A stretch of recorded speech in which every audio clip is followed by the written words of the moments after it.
Olá, estudante! Meu nome é Rose Melo, eu sou professora de língua portuguesa e hoje nós vamos trabalhar intertextualidade e metalinguagem. Esse assunto está lá no seu PET, no volume 2, na terceira semana.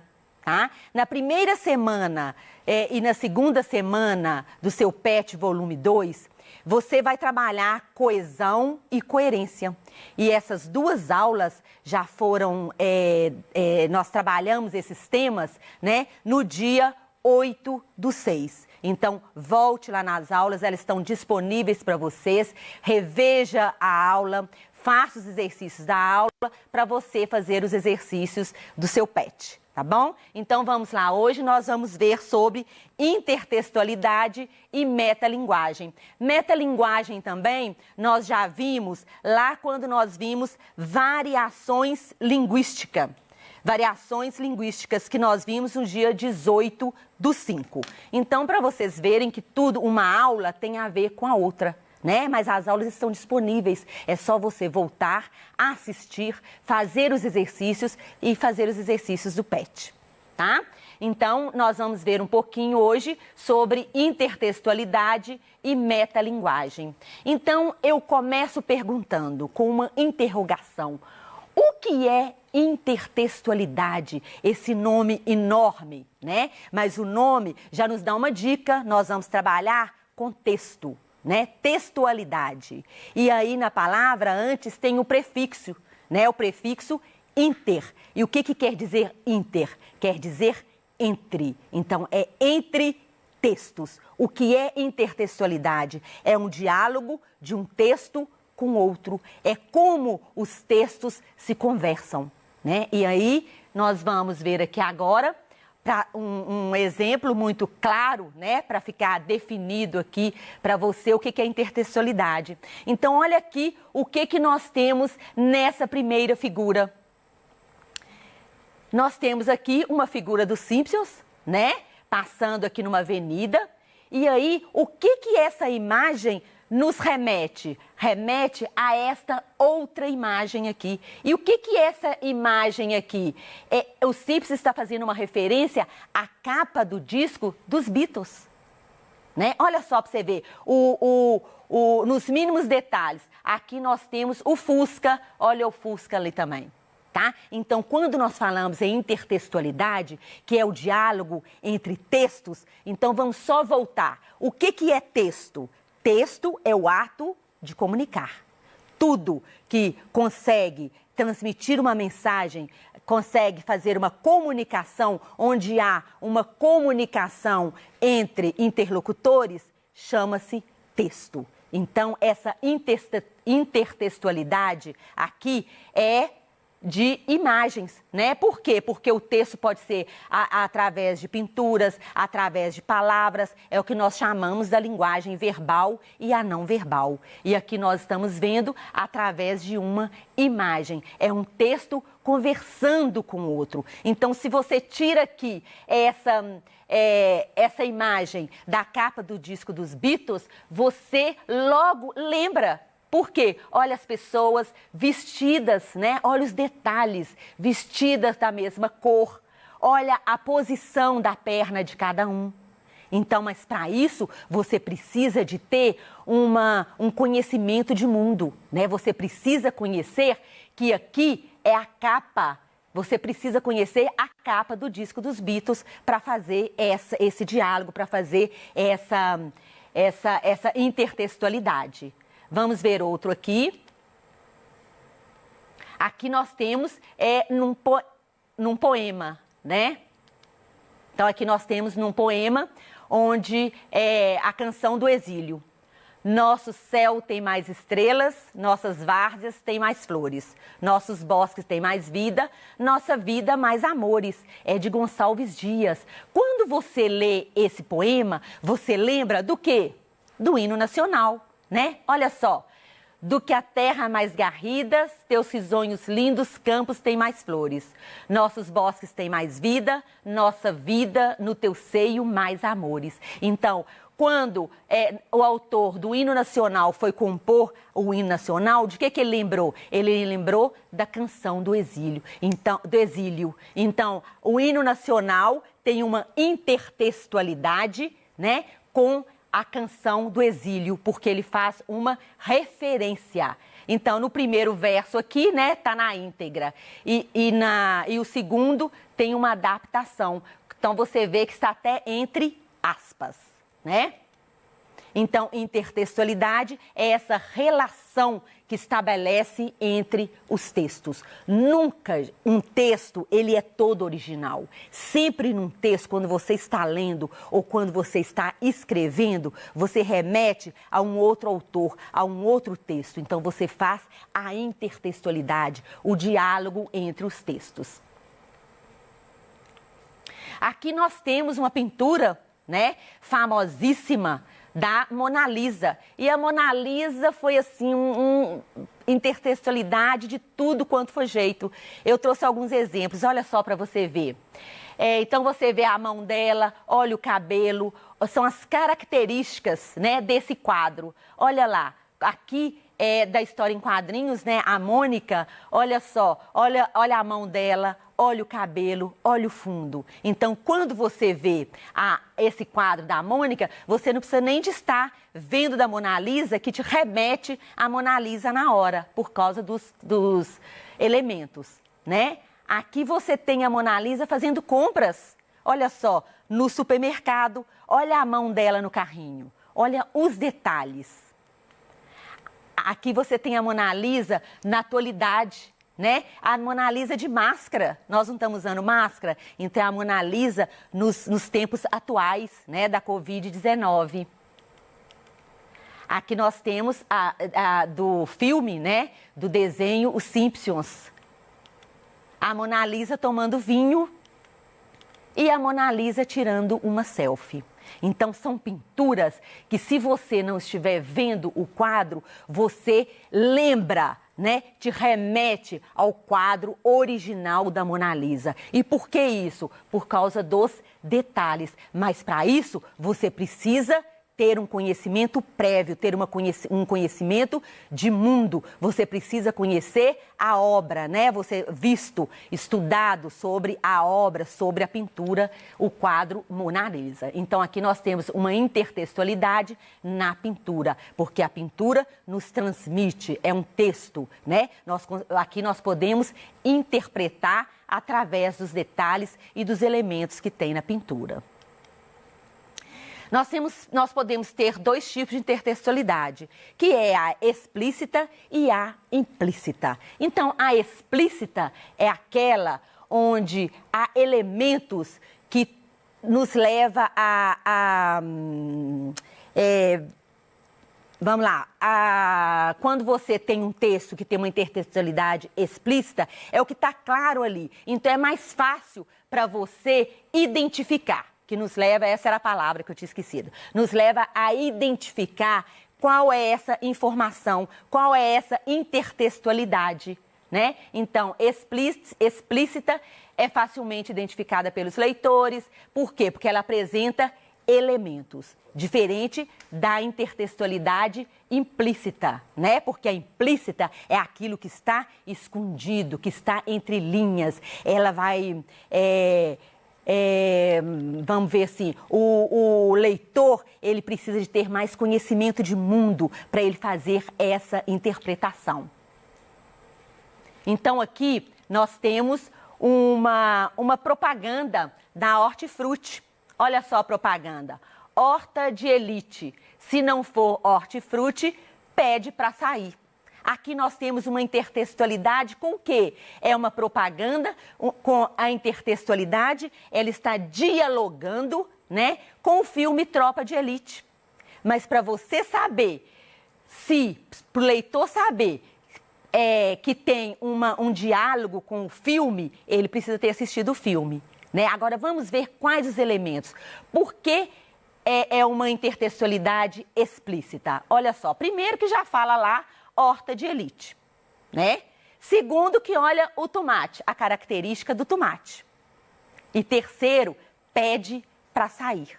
E quem assistiu o filme, né, no filme, o Capitão Nascimento falava, pede para sair. Então, esses são elementos que me remetem ao filme, né? São elementos que me levam até o filme, que me faz lembrar do filme. Então, aqui é uma intertextualidade entre a propaganda, né, com o filme. A intertextualidade implícita, né, é aquela que não é tão fácil de ser identificada. Ela vai exigir mais do leitor. O leitor precisa de ter um conhecimento de mundo, né? Então, vamos ver como que eu vejo a intertextualidade implícita, porque aí o leitor vai precisar de fazer inferência, deduções. Ele vai ter que deduzir através do que ele está lendo ou através do que ele está vendo. Então, vamos lá. Aqui eu tenho também uma propaganda, né? Meu bem, você me dá água na boca. E tem um pudim. E a propaganda é de quê? Há mais de 50 anos adoçando nossas vidas, de um leite moça. Então, olha só, por que ela é implícita? Porque não tem elemento aqui que me leva a identificar com clareza qual é o diálogo, com o quê?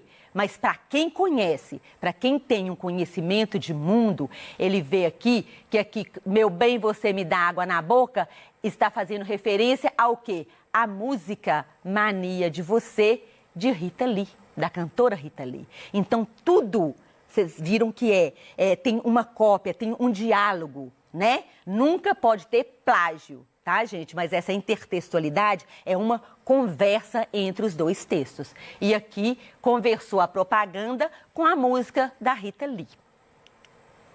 Então, nós temos vários tipos de intertextualidade e nós vamos ver aqui alguns deles. Então, eu coloquei aqui primeiro a citação. A citação é muito comum, né? E é um tipo de intertextualidade que todos nós usamos muito, que é quando nós vamos pegar ideias de um autor, né, para outra obra. Então, citação acontece quando as ideias de um autor são trazidas para dentro de outra obra. Então, você pega a fala do autor e traz, você está escrevendo. Então, um autor falou alguma coisa que você gostou e que tem a ver com o seu texto, então você coloca sempre entre aspas, né? Por quê? Porque você está citando ali uma fala do autor. Então, é citação. Então, as citações diretas, né, de até 3 linhas, deve estar contida entre aspas duplas. Aqui nós temos, segundo Fiorin e Savioli, né, olha só, coloca o nome, o ano e a página, né? Então, aqui eu estou indicando quem falou isso, de quem é essa fala. Eu estou trazendo de quem? De qual livro? De qual obra? A esse diálogo entre textos dá-se o nome de intertextualidade. Então, isso aqui, ele está fazendo o quê? Ele está fazendo aqui é o conceito, né, segundo ele, sobre intertextualidade. Então, isto é citação. Aqui tem um exemplo, né, de citação para você ler depois, muito legal. Eu coloco mais slides com mais conteúdos e atividades justamente para quê? Para você voltar nas aulas e ter mais coisas para estudar e mais atividades, tá bom? E nós temos a paráfrase, né? O que é uma paráfrase? É um tipo de intertextualidade também. Por quê? Porque ela conversa com outro texto. E o que é parafrasear? É você contar, né, com as suas palavras. Então, você leu, entendeu e contou com as suas palavras. Então, aquele texto ou aquela fala do personagem ou aquela fala do autor, né, você conta com as suas próprias palavras. Isto é parafrasear. Então, a paráfrase acontece quando o autor reescreve a ideia de outro com suas palavras, sem alterar o sentido da mensagem. Então, você leu, entendeu, escreveu com suas palavras. Olha aqui, eu tenho um texto original, né, que fala: não discuto com o destino O que pintar, eu assino. É do Paulo Leminski. Para parafrasear essa fala dele, eu posso falar: Paulo Leminski disse que, com o destino, ele não discute. O que pintar, ele assina. Então, eu falei da mesma maneira, porém com minhas palavras. Isso é parafrasear. Plágio seria copiar igualzinho e colocar aqui, tá? No meu texto. Isso é plágio, não pode, a não ser que eu cito, né? Que eu coloco as referências. Mas parafrasear é contar com as minhas palavras. Aqui nós temos a paródia. Né? A paródia também é um outro tipo de intertextualidade. Só que a paródia, o autor recria o texto, mas ele põe um humor, uma crítica, né? Ele brinca com aquele texto. Então, isso acontece muito com os discursos políticos. Nos programas humorísticos, eles usam muito, eles pegam, né, as falas dos deputados e fazem paródia, fazendo uma crítica. E aqui nós temos a canção do exílio de novo. Ela foi usada por vários tipos de intertextualidade, né? Então, de Gonçalves Dias: minha terra tem palmeiras onde canta o sabiá. As aves que aqui gorjeiam não gorjeiam como lá. E olha a paráfrase de Oswald de Andrade: minha terra tem palmares onde gorjeia o mar. Os passarinhos daqui não cantam como os de lá. Então, ele fez uma paródia, ele colocou humor aí. Mas nos remete, a hora que você lê aqui o canto de Regresso à Pátria, logo você lembra da canção do exílio. Aqui tem uma outra muito legal que eu vou deixar para você ver também, tá? Olha só, do Murilo Mendes: minha terra tem macieiras da Califórnia, onde cantam gaturamos de Veneza. Então, ele também usou a canção do exílio para fazer uma outra paródia. Depois leia, porque vale a pena, tá? E aqui nós temos a alusão.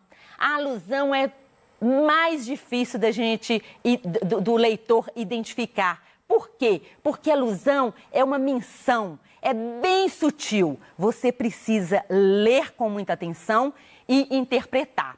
Olha só, assim como filósofo, prefiro ter consciência de que nada sei a me achar sabido demais.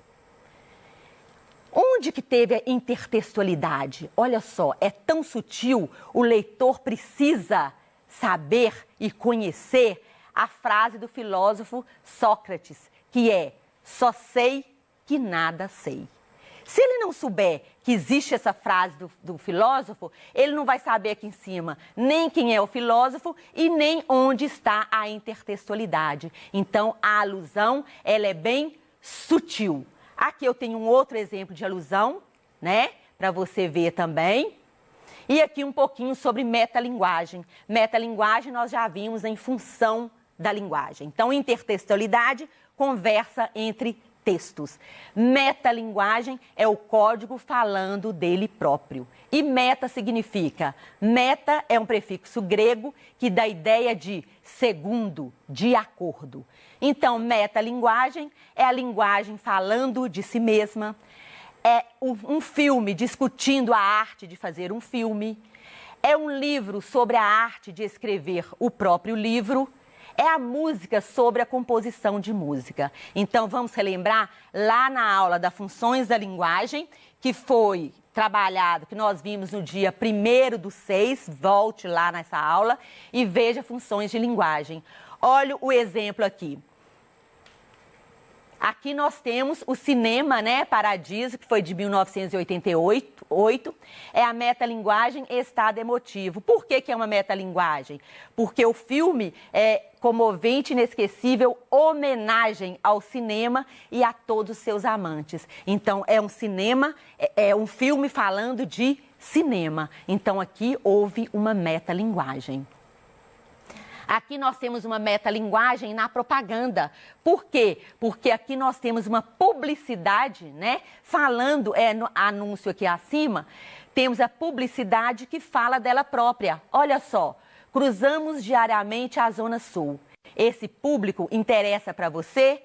Publicidade em ônibus todo mundo vê, todo mundo compra. Então aqui está falando sobre a publicidade.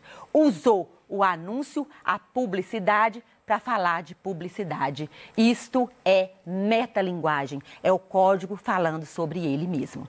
Aqui eu deixei várias atividades para enriquecer, né? Olha, então é isto aí, a nossa aula de hoje. É um tema muito cobrado na redação. Para você interpretar bem, é preciso entender a intertextualidade e a metalinguagem. Muito obrigada, espero que você tenha gostado da aula de hoje. Um beijo no coração e até a nossa próxima aula.